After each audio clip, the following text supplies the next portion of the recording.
मुल्क ॿिया मशहूर ॾाढा पर मदीनो पास आया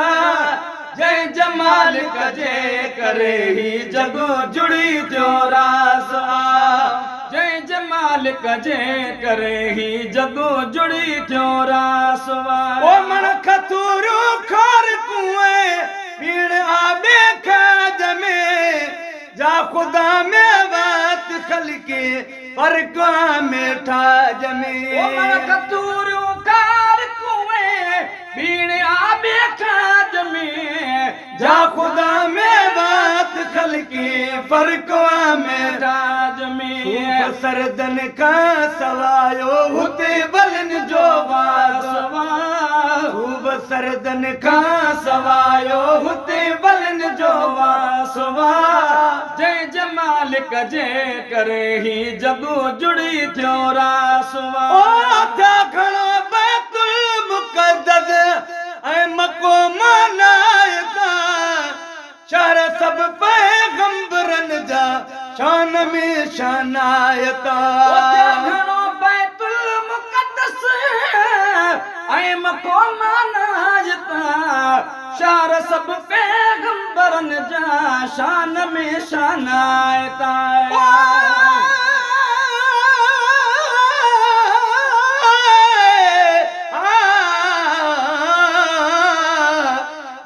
जनाब मोहम्मद जुआ बनी गिटू शाल घुमा चारे तरफ मदीने जा चुमड़ियों दई चुमा समझी सेज पत्थर ते सुमन हरदम हेठ सुमा अहिड़ी रीति उते हुजा सब खमीसूं जुमा हिकु अबोए ॿिए मां हुजन गॾु गुलाम नबी असां घणो बैतुल मुक़द्दस ऐं मको मनायता शहर सब पैगंबरन जा शान में शानायता मदीने ते खुदा जी मेहरबानी खासवा पर मदीने ते खुदा जी मेहरबानी खासवा जय जमाल कजे करे ही जगो जुड़ी थियो रासवा ओ समर कोने तने भी साहु साजन ले सुरे पहुंच बैतुल्लाह ताब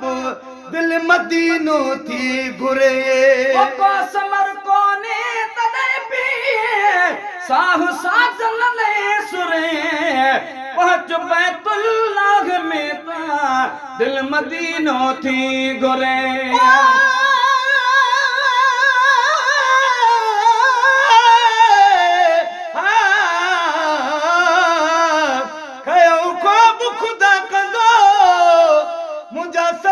शाल सजा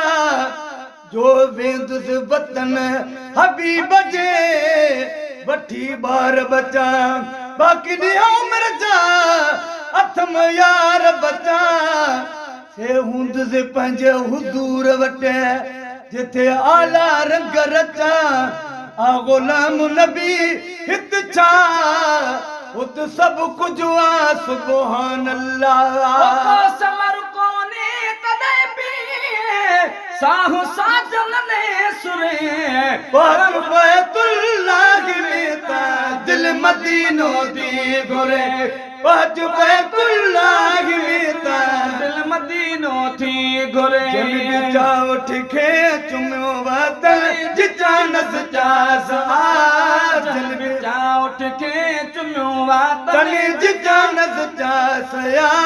जय जमाल कजे करे ही जगो जुड़ी थियो रासवा जो हलो है कर मदीने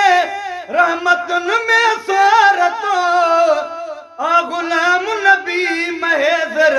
प्यार जो नखे पतो जो हलियो है करामत ने रहमतन में सोरतो आ गुलाम नबी महेज़र प्यार जो उनके पतो आ गुलाम नबी महेज़र प्यार जो उनके पतो इंशाअल्लाह मां बिवी दुज़मू बिबासी बासा इंशाअल्लाह मां बिवी दुज़ मालिक जे करे ही जगो जुड़ी थियो रासवा अदा मुल्क ॿिया मशहूर ॾाढा पर मदीनो पास या मुल्क ॿिया मशहूर ॾाढा पर मदीनो पास या जंहिंजे मालिक जे करे ही जगो जुड़ी थियो